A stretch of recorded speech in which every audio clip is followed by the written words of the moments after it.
Magandang umaga po sa atin lahat. Araw po ngayon ng Biyernes at nandito naman po si Professor Tonton Contreras sa isa na namang edisyon ng Usapang Politika dito sa Facebook Live at sa YouTube. Pag-usapan natin ang mga paglabag sa ating saligang batas o 1987 Philippine Constitution. Pero bago muna yon, ah linawin muna natin ano ba yung konstitusyon. Alam ang Philippine Constitution or any country for that matter. Ang Constitution, tinatawag yung fundamental law of the land.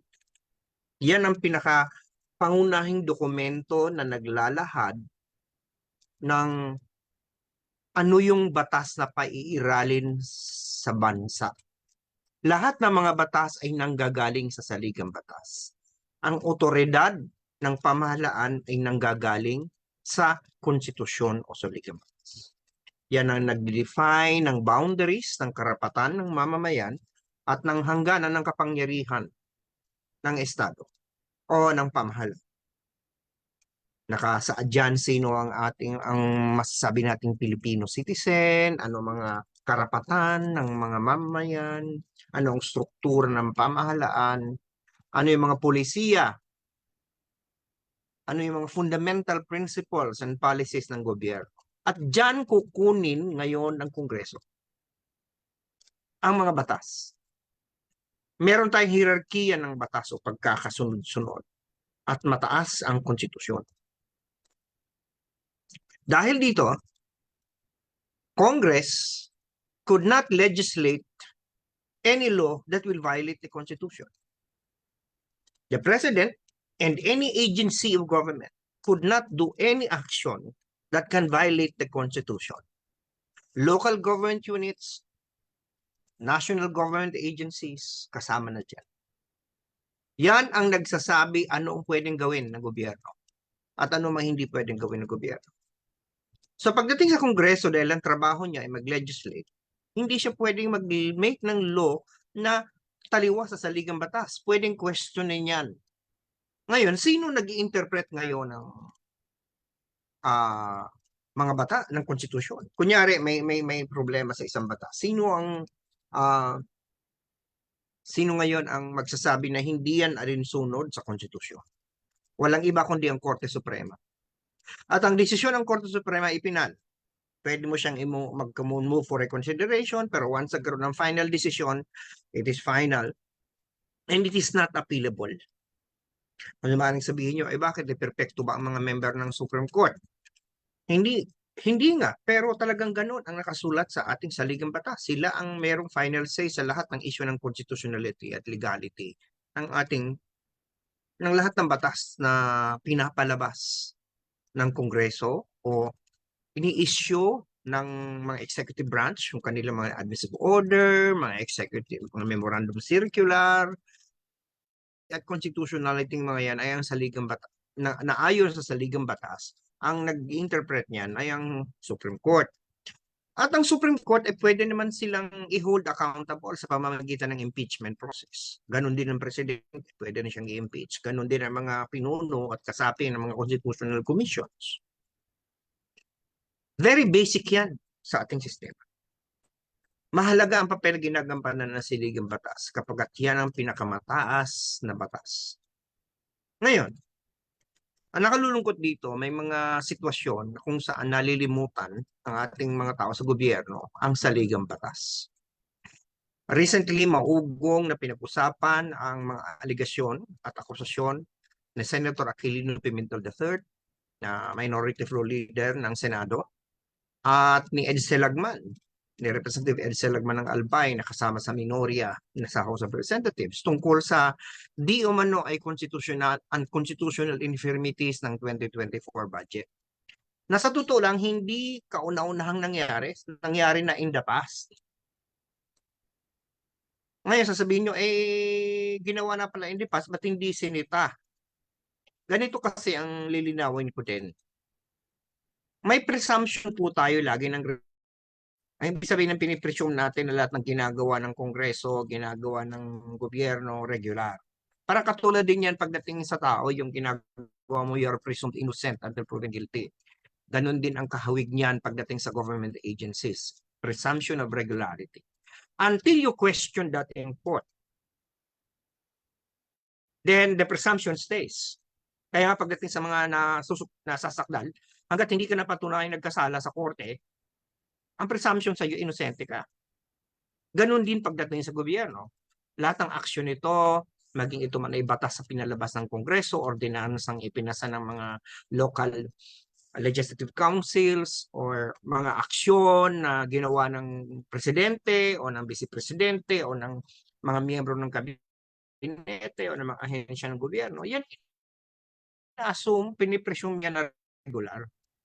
Now, kung may problema ka, sasampahan mo ng kaso yan sa Korte Suprema o maging sa korte na lokal, sa RTC o kaya sa Court of Appeals o sa Sandigang Bayan o kung ano man.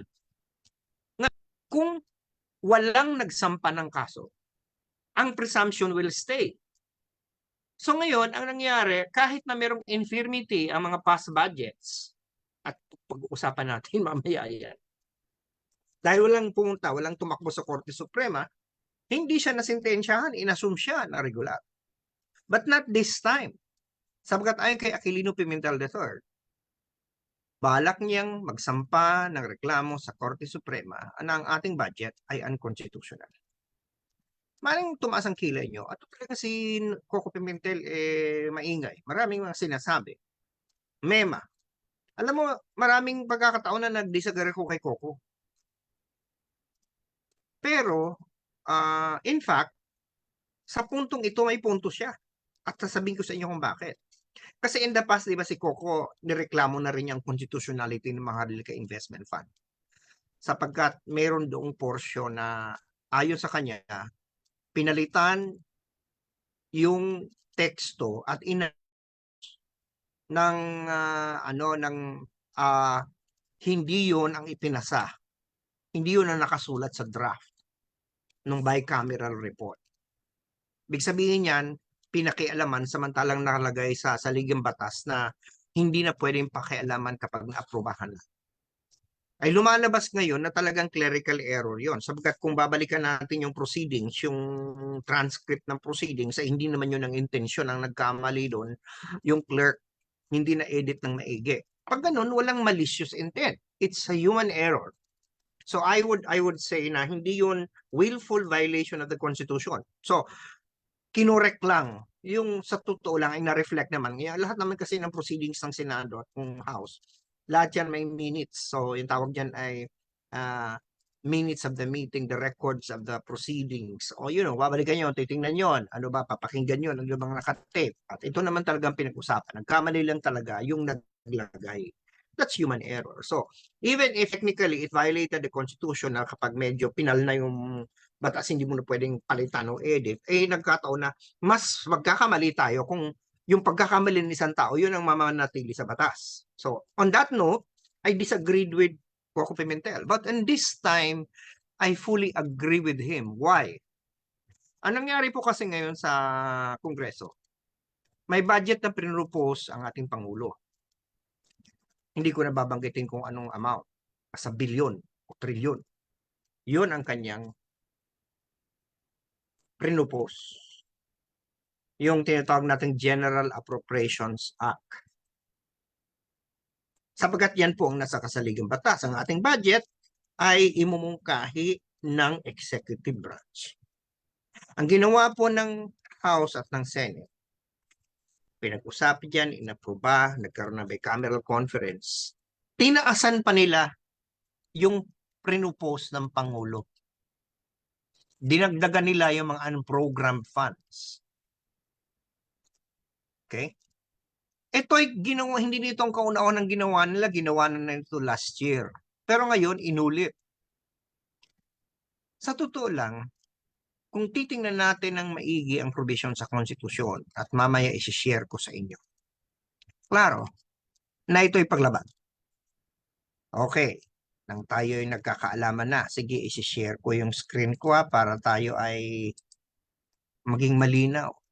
Ayan, nakashare na po yung ating yung ating screen. Sana nakikita nyo. Ito po ay Article 6 ng ating saligang batas, Section 25. Sana nakikita nyo.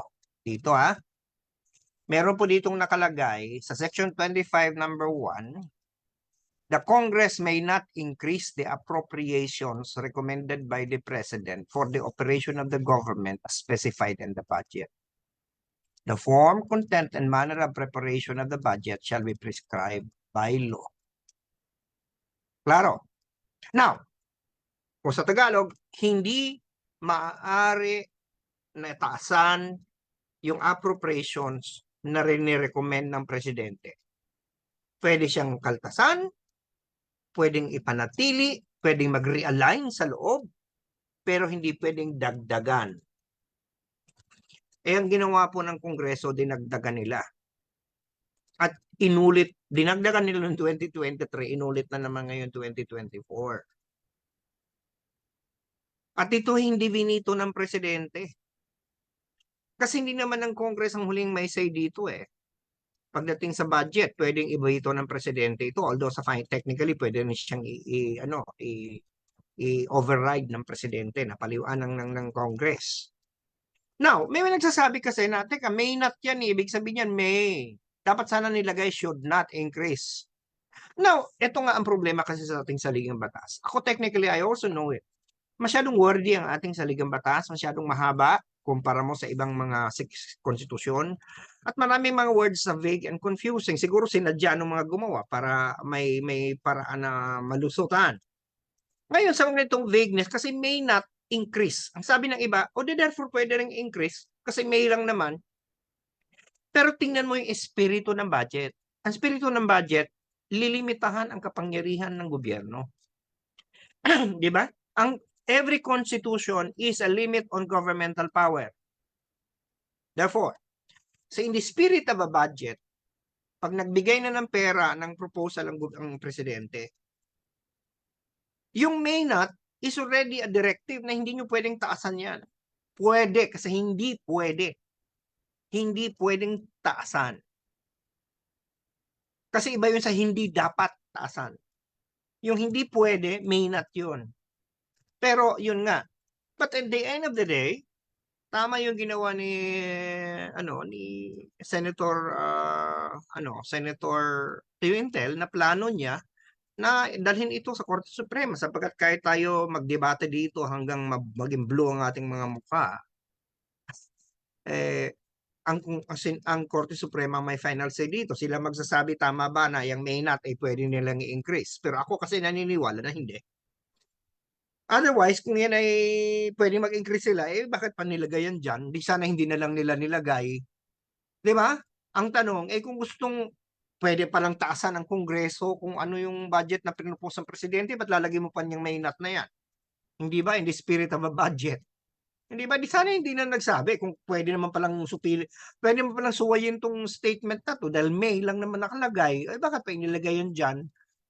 Hindi ba? Kung talagang ang layunin ng saligang batas ay bigyan ng kapangyarihan ng Kongreso na taasan ang budget na ibinigay ng Presidente, ba't maglalagay pa sila ng provision na 1? And they should have been silent about it. Asan na nilagay na lang, the form, content, and manner of preparation of the budget shall be prescribed by law. Period. Kasi nalilito lang tayo kung lalagyan nila ng may not, tapos pwede naman pala. Kasi may not Maaaring hindi. Diba? So yun ang interpretasyon ko. Inilagay yan dyan with the intent of limiting the power of Congress to increase the budget that is proposed by the President. Otherwise, if they can increase, then that provision is superfluous. Ano yung nilagay dyan, palamuti lang. But at the end of the day, that's my interpretation. It will be the Supreme Court that will interpret. At tama naman yung ginawa ng ni Senator Pimentel at yung mga sinasabi ni Representative Lagman na hindi dapat ganoon. At maganda rin na idudulog ito sa Korte Suprema. Pero sa totoo lang, hindi ito ang kauna-unahang nangyayari ito. So in the same year, not in the same year, meron pang isang kaso sa Korte Suprema na nakarelate din sa budget. Kung titingnan natin yung number 5 nitong provision na ito. Yeah, number 5 nakalagay. no law shall be passed authorizing any transfer of appropriations. However, the President of the Senate, the Speaker of the House, the Chief Justice of the Supreme Court, and the heads of constitutional commissions may by law be authorized to augment any item in the general appropriations law for the respective offices from savings in other items of the respective appropriations. Ito ngayon yung bone of contention ng mga nagsampa ng kaso laban kay Sara Duterte sa Budget Secretary at sa Executive Secretary tungkol doon sa paglipat ng funds mula sa Presidente patungo sa OBP na ginawa nitong confidential funds noong 2022. Pagkat klaro dito, ang word na augment, pwedeng maglipat basta lang mula sa savings at meron mo ng batas, pangalawa, ililipat at pangatlo, i-augment lang. Ano ibig sabihin ng augment? Dagdagan. Anong dadagdagan kung wala naman? Sapagkat noong 2022, walang confidential funds ang Office of the Vice President. So ito ngayon ang nagiging issue tungkol doon sa isa pang kasong isinampa naman ng maraming parties laban doon sa tatlo tungkol doon sa paglilipat ng pondo mula sa Office of the President patungo sa OVP noong 2022, doon sa last part ng December ng 2022. Meron ng kaso sa Korte Suprema tungkol dito. And again, it's the Supreme Court that will determine whether indeed it was unconstitutional. Pero ako nga nagtataka, ba't ang Pangulong Marcos hindi isinama dito? Hindi ba? Dapat isinama siya. Siya naman ang nagpirma. Siya naman ang nag-aproba ng paglilipat. Hindi naman yun makakalipat lang. Yung Executive Secretary at yung Budget Secretary are just acting on his behalf. And therefore, siya pa rin yung may command responsibility doon. Hindi ba? Oh, di ba? So, bakit siya? Ganun din itong sa Section 25 number 1. Bakit itong unconstitutionality, alleged unconstitutionality na pag-exceed ng budget na pinupose niya, ba't niya inalaw? Ba't hindi niya binito? At sinight niya yung constitutionality nung provision. So, sana maging malinaw sa atin yan lahat. Itong sinasabing ito opinion ko. At ako'y sumasang-ayon doon sa mga nagsampa ng kaso laban kay Vice President Sara Duterte, kay Budget Secretary Amina Pangandaman, at saka sa Executive Secretary Bersamin tungkol doon sa paglilipat ng pondo mula sa Office of the Vice President noong 2022 na maging confidential funds sa opisina ng OVP na wala namang item noon sa budget ng 2022. And therefore, it violated the requirement that it can only be augmentation. Sumusuporta din ako ngayon sa balak ni Senador Pimentel na again idulog sa Supreme Court yung constitutionality naman itong budget natin sa 2024. Na bakit mas mataas pa ito doon sa pinukunukala ng Pangulo samantalang nakalagay sa Section 1 ay hindi pwedeng mangyari. Ngayon doon sa mga magpapalusot na abay, yan naman ay may not, ang sagot ko lang doon ay kung talaga naman palang pwede nilang taasan anytime at walang problema, ba't ilalagay pa yung provision na yan dyan? Hindi ba? Ano yan pala, muti? So, ganoon lang ang aking ano. Of course, pwede ako maging mali. Pero yun lang ang opinion ko. So, alam mo, marami kasi pagkakataon na binaviolate natin ng Constitution. Kunyari, alam mo, hindi ko na hahanap, hindi ko na malaman kung hahanapin ko pa yung provision dito sa Constitution. Okay, balik na tayo doon sa main screen ko. Alam mo, maraming pagkakataon na talagang nilalabag natin ang saligang batas eh. Kunyari, yung saligang batas nagsasabi na as soon as possible, dapat ang Kongreso magpasa. Noong 1987 ito, as soon as possible ang ginawit ng word. Nagpasa ng batas na dinidelimit ang final boundaries ng forest lands. Okay? Na meron na dapat means and bounds yan. Mumuhunan mo yan. At kung ano man nasulob, di mo na pwedeng bawasan, di mo na pwedeng, yung final forest lines. As soon as possible, 1987 na yan. Ano na ngayon? Ano na ngayon? 2024 na. Di ba? 37 years ago. Halos mag-aapat na dekada na. Wala pang ginagawang kongreso na batas. So that in itself is already a dereliction of duty.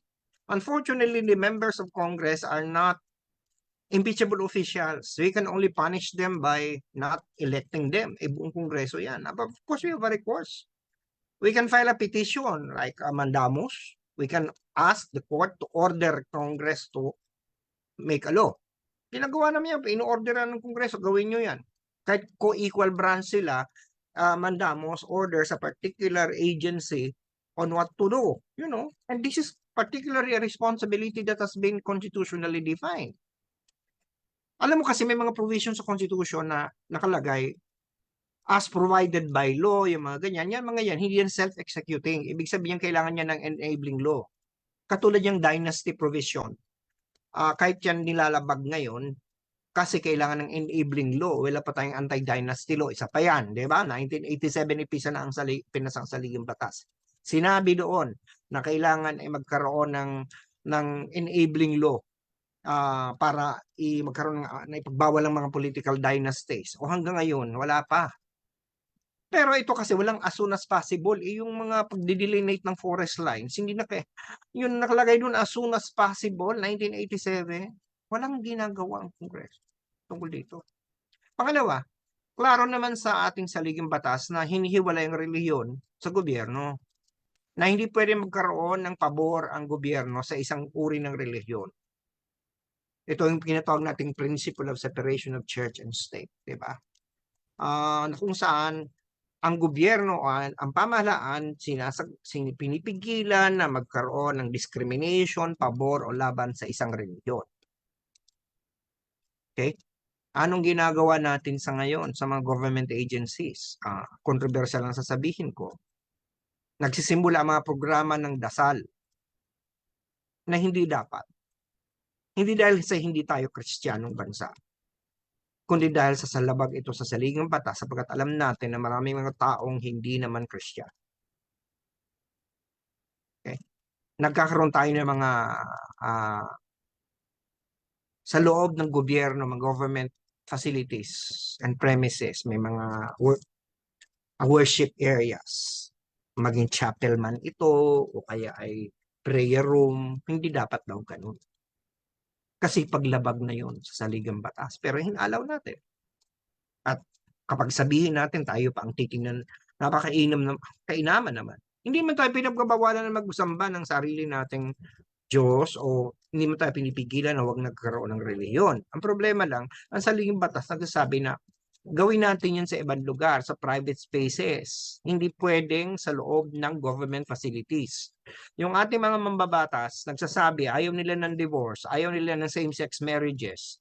Pero ang ginagamit na argumento ay ang kanilang mga paniniwala at pananampalataya. Diba? Hindi pwede yun. Kung i-oppose mo yan on legal and constitutional grounds, but not on religious grounds. Kasi pag ginamit mo ng relihiyon mo, pumapasok ka na doon sa teritoryo na ginagamit mo na ang iyong posisyon na kapitan o kakampihan ng isang uri ng pananampalataya na hindi naman dapat.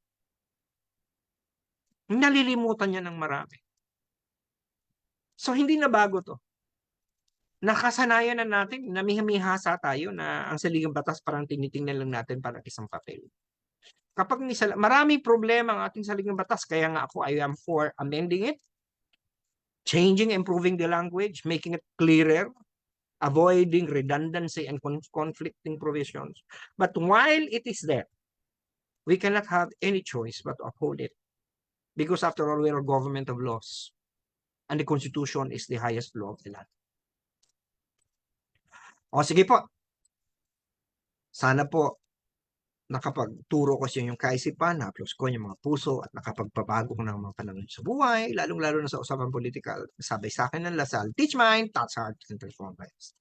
Ang sana nakapagsilbi ako sa sabi sa akin ng UP, sir, pahinga po tayo. 2 araw po tayong walang usapang politika. At again, nagpapaalam ako sa inyo sa Lunes, wala naman po tayong usapang politika dahil ako po ay may biyahe. Magkikita-kita ulit sa Miyerkules. Mabuti naman yung minsan-minsan mas medyo magiging rarer and scarcer ako. Para naman, mas maging mas masarap ang ating usapan kapag nami-miss nyo. Okay, kita po tayo sa Miyerkules. Wala po tayong usapang politika sa Lunes. Okay? Pahinga po tayo, magpalakas ang ating mga resistensya sapagkat bagamat tapos na ang COVID pandemic, may mga natitira-tira pang ganyan. At hindi na lamang COVID ang problema ngayon, maraming nagkaka-flu, may poking pneumonia pa. So, ang daming nagkakasakit ngayon. So, ano po, bantayan po natin ang ating kalusugan. Well, health is wealth. Okay? Lagi yung sinasabi, UP naming mahal, Ani mo Lasal. Magandang araw po sa atin lahat. Mag-iingat po tayo lagi. See you po sa Wednesday. Bye for now.